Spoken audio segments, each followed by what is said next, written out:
नमस्कार, मैं रेणुका काले। मेरी हिंदी कक्षा हिंदी पथ में आपका स्वागत है। चैनल पर अगर आप नए हैं तो इसे सब्सक्राइब कर लीजिएगा, बेल आइकॉन प्रेस कर दीजिएगा ताकि आपके मतलब की कक्षाएं यूं ही आपको मिलती रहें। वही परीक्षाएं करीब हैं और इन दिनों रचनाखंड हिंदी में रचनाखंड के अंतर्गत पत्र लेखन की अहम भूमिका होती है और बच्चे पत्र लेखन अच्छी तरह से कर लेना सीख लेना चाहते हैं। तो मैंने पत्र लेखन के अंतर्गत औपचारिक और अनौपचारिक पत्रों की बहुत सारी श्रृंखला बनाई हुई है। इस कक्षा को आप देख लीजिएगा। बहुत सारे पत्र औपचारिक भी मिल जाएंगे, अनौपचारिक भी मिल जाएंगे। तो आज ऐसा ही एक औपचारिक पत्र मैं आपके लिए लेकर आई हूँ, उसे लिखना आप सीखिएगा। और मैंने जैसा कि पहले की कक्षाओं में आपको बताया हुआ है, औपचारिक पत्र का फॉर्मेट यानी कि प्रारूप अलग होता है, अनौपचारिक पत्र का प्रारूप अलग होता है। हमें प्रारूप का ध्यान रख के पत्र लिखना होता है। अगर हम शाला में पढ़ते हुए छात्रवृत्ति यानी कि स्कॉलरशिप के लिए अपने प्राचार्य को पत्र लिखना चाहते हैं तो कैसे लिखेंगे, आइए सीख लेते हैं। सबसे पहले जैसा कि विषय लिखा हुआ है, छात्रवृत्ति के लिए प्राचार्य को आवेदन पत्र, ये है आपका विषय। ठीक है, तो मैंने जैसा कि पहले भी आपको बताया है, औपचारिक पत्र है, औपचारिक तरीके से शुरुआत होती है। सेवा में सबसे पहले हम लिखेंगे, कॉमा लगा देंगे। और हाँ, सबसे पहले तो आप ये ध्यान रखिए कि मार्जिन होना चाहिए। वैसे तो उत्तर पुस्तिका में मार्जिन हुआ करती है, लेकिन मार्जिन अगर नहीं है तो सबसे पहला काम आपको क्या करना है, स्केल लेना है, पेंसिल लेना है, मार्जिन खींच लेना है।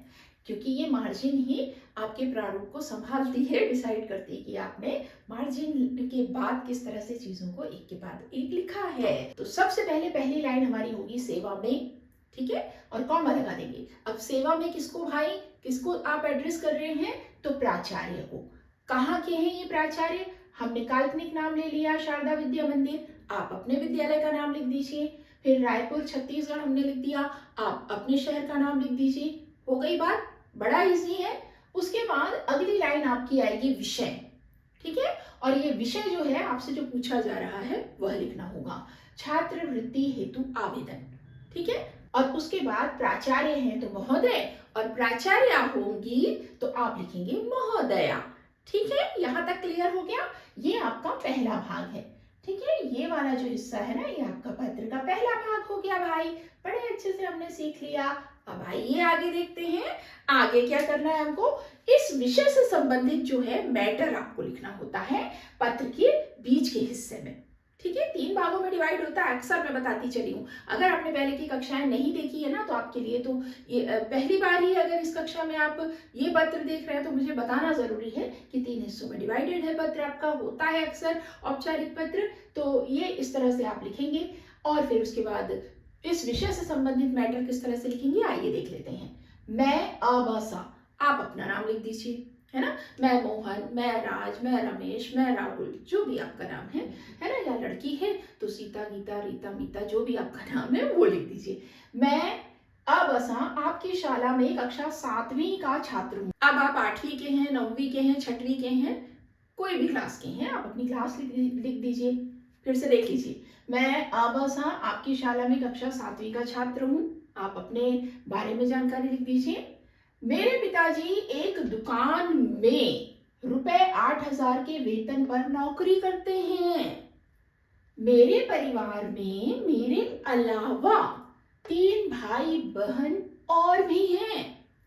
पिताजी की सीमित आमदनी में घर के खर्च पूरे नहीं हो पाते, अतः मुझे भी कभी कभी छोटा मोटा काम करना पड़ता है।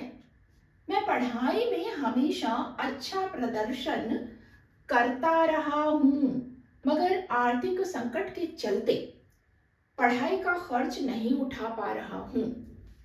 अत्यंत विनम्रता पूर्वक निवेदन है कि मुझे छात्रवृत्ति प्रदान करने की कृपा कर मेरे भविष्य को उज्जवल बनाने में सहयोग प्रदान करें। देखिए, आप कितनी भी गुर्बत की परिस्थितियों में, वातावरण में हो, पढ़ाई वो सीढ़ी है जिससे आप बुलंदियों तक पहुंच जाते हैं। भविष्य को उज्जवल और सफल बनाने के लिए पढ़ाई ही आपका मार्ग बनती है। तो उसी बारे में बच्चा लिख रहा है, वो लिखना जरूरी है कि रुचि है, पढ़ना चाहता हूँ लेकिन हालात विपरीत हैं। मैं अपने इन हालातों को पढ़ाई से ही तो बदल सकता हूँ।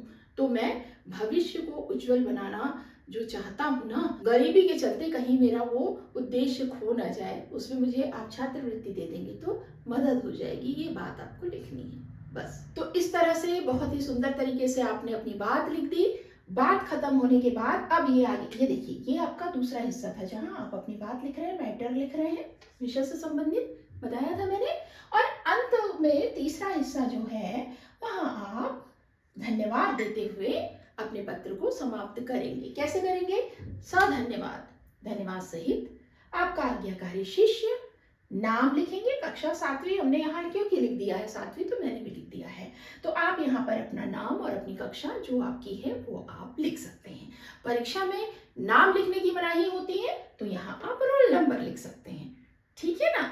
तो आपने देखा कि आपने आज एक पत्र और लिखना सीख लिया। वैसे एक पते की बात आपको बताते चलूं, होता क्या है, जब हम स्कूल में प्राचार्य को किसी तरह का आवेदन लिख रहे हैं ना, तो कुछ ही चीजें बदलती हैं। जैसे कि ये वाला हिस्सा नहीं बदलेगा, ये वाला हिस्सा भी अक्सर वही रहता है, ठीक है। और बदलता क्या है? विषय। विषय आपका यहाँ जो दिया हुआ है, आपसे जो पूछा जा रहा है उस विषय को यहाँ पर आप लिखते हैं, है ना। और उसके बाद इस विषय के अनुरूप, विषय की जो बात है उसको लेते हुए आपको ये मैटर लिखना होता है, बीच का भाग बदलता है। तो देखा आपने, इस तरह से आप धीरे धीरे पत्र लिखने में पारंगत हो जाएंगे, कुशल हो जाएंगे। भाई किनारे हो जाती हूँ थोड़ी देर के लिए ताकि आप स्क्रीनशॉट ले लें कैसे लिखना है। तो देखिएगा, इस तरह से आपको पत्र लिखना है। तो आज हमने एक और औपचारिक पत्र छात्रवृत्ति के लिए प्राचार्य को आवेदन पत्र सीख लिया है। अगली कक्षा में किसी और पत्र के साथ हम आपसे मिलेंगे, तो जुड़े रहिएगा। चैनल पर नए हैं तो इसे सब्सक्राइब कर लीजिए, बेल आइकॉन प्रेस कर दीजिए, कमेंट करके बताइए मुझे कौन से पत्र और आपके लिए लेकर आऊं, तो मैं आपकी मनचाही कक्षा आपके लिए लेकर आपकी सेवा में हाजिर हो जाऊंगी।